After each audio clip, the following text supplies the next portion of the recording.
Hi everyone, my name's Imani and I'm back with another video today. And today I am talking about the movie K through 12.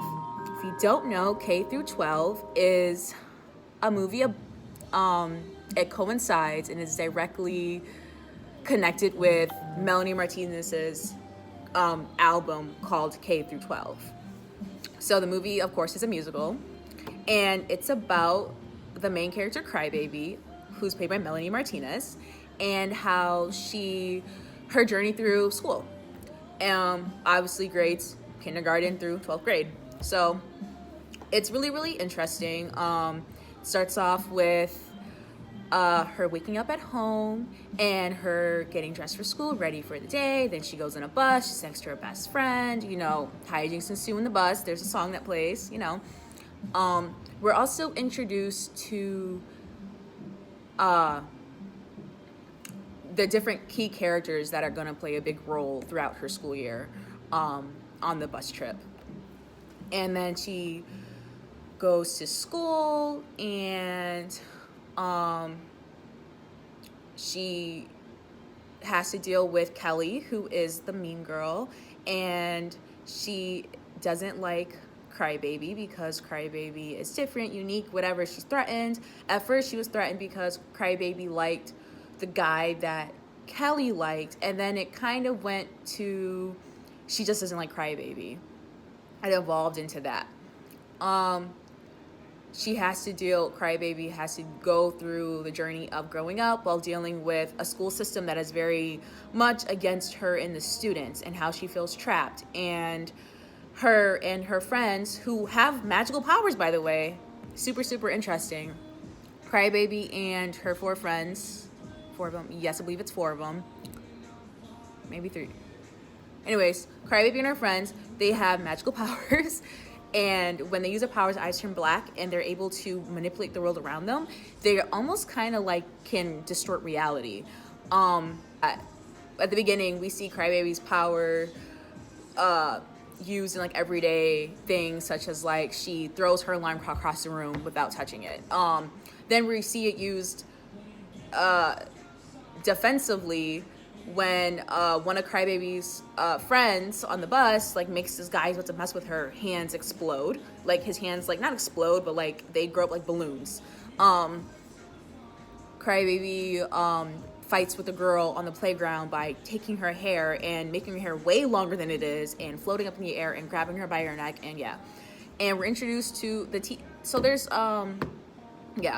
and so it's kind of hard to describe because a lot of what happens is very, very interpretive, and it's not very like super directly. So the plot can be like, whoa. There's more like just significant events, and each song is about each significant event. That's why it's really hard for me to like describe what happens. But the big overarching plot is Crybaby with her friends wanting to escape from school. And then there's another one where the principal's son wants to keep them in the school, and there are people and like the nurses and a couple of the teachers are trying to force Crybaby and her friends and other students into submission and keep them into the school. And that's the big overarching plot. The movie ends with Crybaby trapping the principal's son in the school, freeing everyone from the school, and her and the guy that that liked her, I forgot his name, but the guy that liked her, forming together to form like a spit bubble, and then they jump off the school as the school floats away and disappears. And then then the character who's kind of like a god, I guess you could say. She's a magical character. She was shown earlier. She, helps free all the, she's like, all her friends go through the door, and Crybaby is like not sure if he wants to go through the door and escape or if she's going to stay. So that's how that ends. Again, I'm very sorry if it's really confusing, so you have to watch for yourself because it's more like a series of events that happen that are all connected because of Crybaby and her friends. And yeah, so it's really hard to kind of just give a plot summary because there's just so much going on, and a lot of it is very interpretive. So with that in mind, I'm talking about the characters. The characters are really, really great. Obviously, we're going to talk about Crybaby. She's the main character. She's great. You know she's a main character because while all the girls wear pink and all the guys wear blue, she's in a purple. So she's a main. And she's also the only one with two-toned hair, but that's just something that Melanie Martinez does in her real life. So I wasn't surprised to see that happen into the movie as well. All of her friends are really, really great. I love all her friends. I love all the characters. I love how they're Black people, and they're not just like background characters just to be background characters. Like, she has 3 friends. 4 friends. 2 of them are Black, and they play a role in the plot. They're important to the story. You can't just like remove them and be like, oh, like, eh. And on top of that, the guy that likes Melanie Martinez, so a possible love interest, he's also Black. It's great. I love it. So I really, really like that. That there's diversity in this movie, as well. So that's really interesting. But I really do like all the characters. I really do like it. I like how they all have magical. I like how Crybaby and her friends have magical powers. That's so unique. It's crazy, but I love it. It's super cute. The costumes are really, really good. I love the costuming of this movie so much. Like, I was looking at like all the outfits that Crybaby was wearing, and I was like, I want to wear all those outfits. I like the school uniforms. Those are adorable. I just love all of it. I don't know. I just really like the costuming so much. In particular, I like the outfit that she wears in the song Detention. In the detention scene, she wears really cute, like, purple, like, long sleeve crop top and, like, purple pants and, like, the cute little earrings in her hair. Oh, my God. I just really, really love the outfit for that particular song and dance when she's, like, trapped behind the glass. People are looking at her. Loved the outfit so much. Like, I want to wear it. And I also really like the pink outfit that she wears when she's dancing in like the school like lobby or whatever in High School Sweethearts. The little like dance, the outfit she wears when she's dancing, the pink one, that's also super, super adorable. I really, really love it. So I really, really like the dancing. Speaking of, the choreography in this movie is really, really good. I enjoy the choreography a lot. I thought it was really nice. Whether it's Crybaby her dancing or the background dancers dancing, all the choreography in this movie is really, really good. And that's like amazing to look at.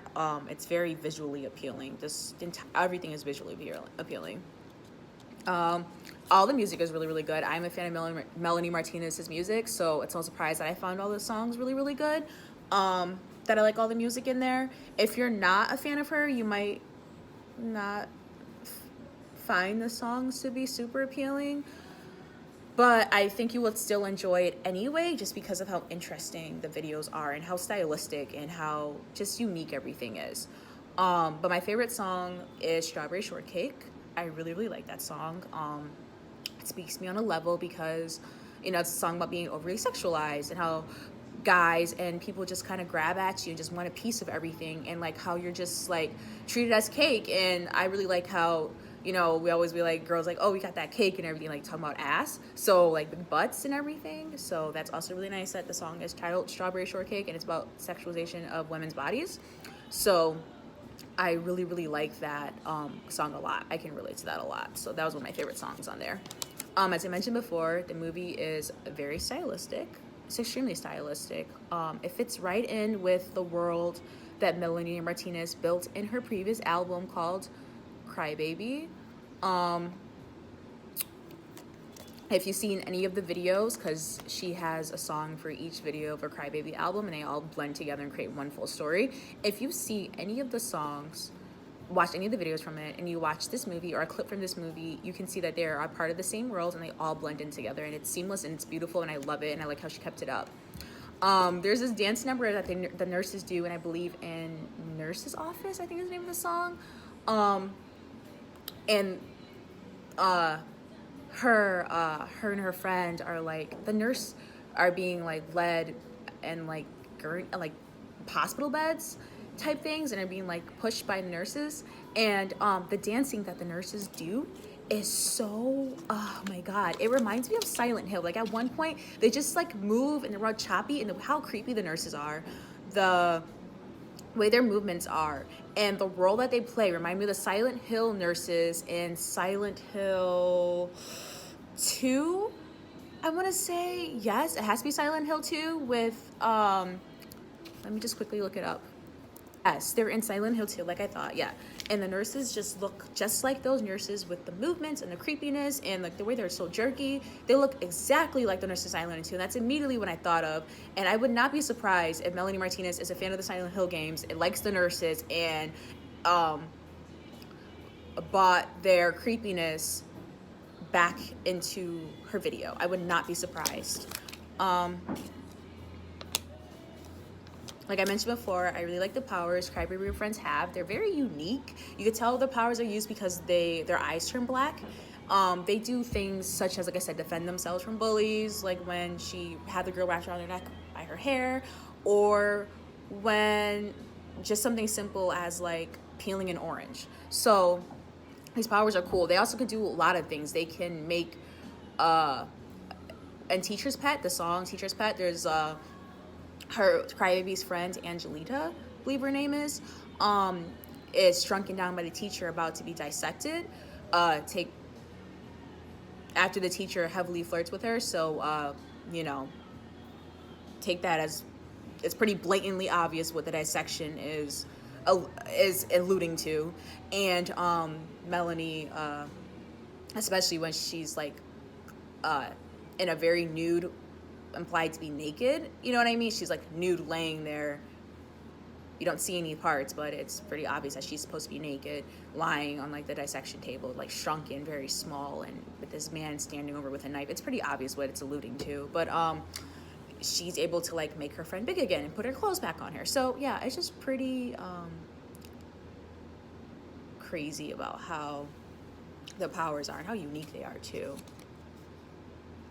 There's also a scene that I really, really liked, and that was at the beginning of the movie. When they're coming in off the bus, the Pledge of Allegiance starts, and everyone stands up and says it, except for one kid. He's a black kid. He does not stand up. He does not do it.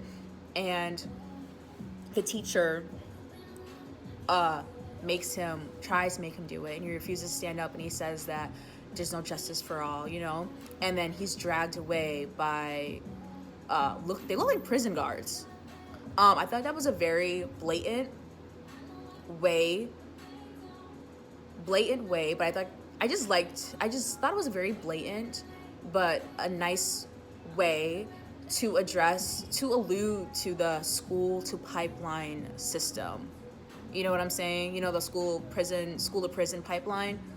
That's what I meant. I thought it was a nice touch, and it was a nice way to allude to the school to prison pipeline, which, if you don't know, it is when minority kids, specifically black kids, although Latinos do suffer from this too, but especially if you're black, how normal behaviors that you do in school that, yes, they might be disruptive, but they're not anything, nothing that a teacher should not be able to handle, are criminalized, and you're suspended more, you're punished more, hell, you're even kicked out of school, and you go to jail for it.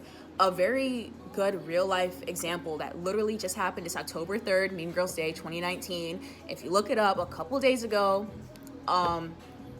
there was a police officer who arrested a little black girl for having a temper tantrum at school. I think she was like 5 or 6, and she was arrested for having a temper tantrum. Do you see what I'm saying? A 6-year-old went to jail. I think she was fingerprinted and everything for a temper tantrum. 6-year-olds have temper tantrums all the time. You see what I'm saying? How that's criminalized? A child having a temper tantrum. Okay, that's just a real life example. So I really like how the movie referred to it. She does refer to a lot of issues that happen in school. and also some real world issues too. But I really particularly shout out to that one.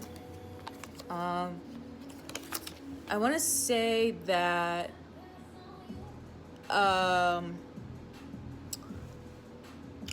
if you're watching this movie, and like me, I watched it once before when it first came out, because it came out September 6th. I watched it like the first couple days it came out, and then I watched it again yesterday, October 2nd, because I wanted to make this video before she took it down, because Melanie Martinez is taking down her movie off of YouTube, and you have to pay for it after this. She had it up for free for about a month, so I wanted to make this video and watch it again before she took it down, so that's what I'm doing. So with that in mind, I'm glad I watched it again, because there's so much going on.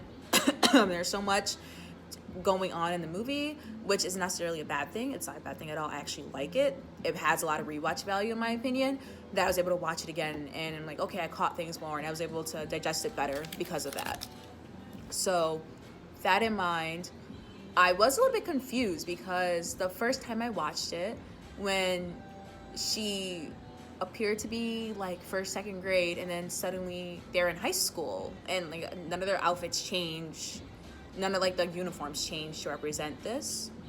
Only Melanie's personal outfits in like her songs changed, but not the school's uniform as a whole. So I was like, one thing I kind of figured out was there seemed to be a significant hairstyle on Crybaby's part, a significant hairstyle change per grade. So it's like every time Crybaby changed her hairstyle, it was like a grade. She went to another grade.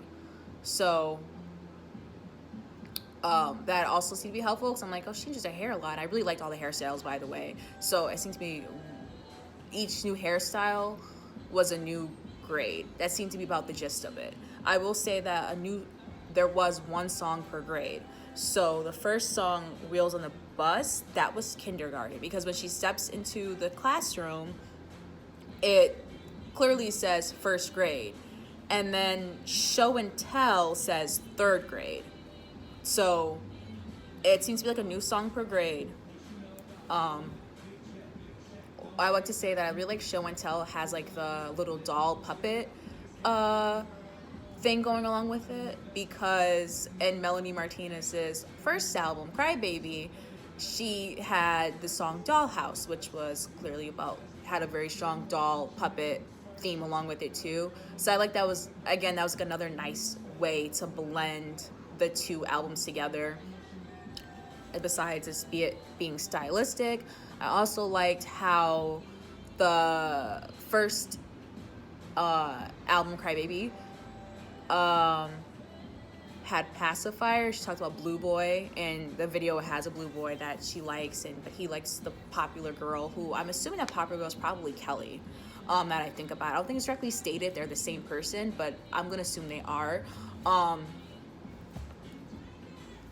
And Kelly, and in the school year, when she goes to school in K-12, there's blue boys. There's two blue boys. So I thought that was really interesting. Let's see. This movie, part of the reason why I chose to do this movie is not only because I'm a huge Melanie Martinez fan, but also because it's October, and I wanted to do a couple of like Halloween themed movies on my channel.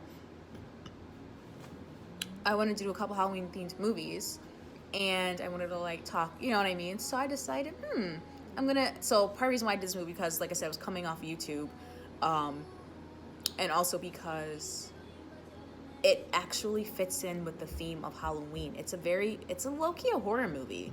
You got this girl named Crybaby who has these magical powers with her friends, who are trapped in a school where she's drugged and she's chained to a desk, and she can do all these crazy things. The principal gets ripped apart at one point. A teacher tries to dissect her friend. The kids at the school dance are forced to dance for who knows how long against their will. It's terrifying. It's scary. It's really scary. it could scare it, you know what I mean? That's kind of scary, you know? So I really liked that. So it fits in with themes. So yeah, it's a low-key horror movie. So that's what I'm doing this month of October, is gonna be like comment reviewing horror movies. So consider this the first movie for October. Final thoughts on the movie. I really like this movie. Like I said, have all the reasons I like about it. I don't really have anything negative to say. I think the only negative thing I would say about it is that it is kind of confusing with the timeline of events and how things are set up, but I don't mind it. I think it leaves it open to interpretation, and that's fine with me. The music is good. The movie is good itself.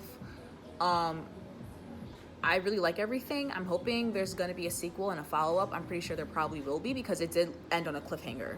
So I'm really looking forward to the next movie, or however Melanie Martinez decides to continue Crybaby's story. I'm looking forward to it.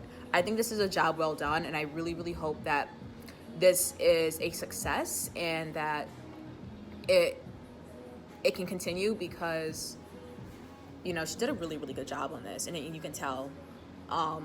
I really, really like it, so good job to that. Would I recommend this movie? Yes, I would. I would not recommend it for kids. There are some adult themes in there. There's cursing, implications to sex, some drug use. You know, Crybaby and her friend smokes weed. The teacher snorts coke, you know, as well, you know, just to do that. Also, it's like I said, it's kind of scary, so I would not recommend it for children to watch, no. But would I recommend it in general? Yes, I would. Especially if you're a Melanie Martinez fan or you like similar types of music of her, I would suggest watching it. If you're a fan of musicals, I would suggest watching it. If you like creepy, scary, unique, weird things, but are also at the same time really adorable, watch it. I think I recommend it. Okay, that's it. That's it for this video. I have nothing else to say. Oh my god. That's it for this video. I have nothing else to say. Please like it and subscribe to my channel, being an official YouTuber here. And I guess leave a comment, maybe. I don't know. But I hope you enjoyed the video. Bye.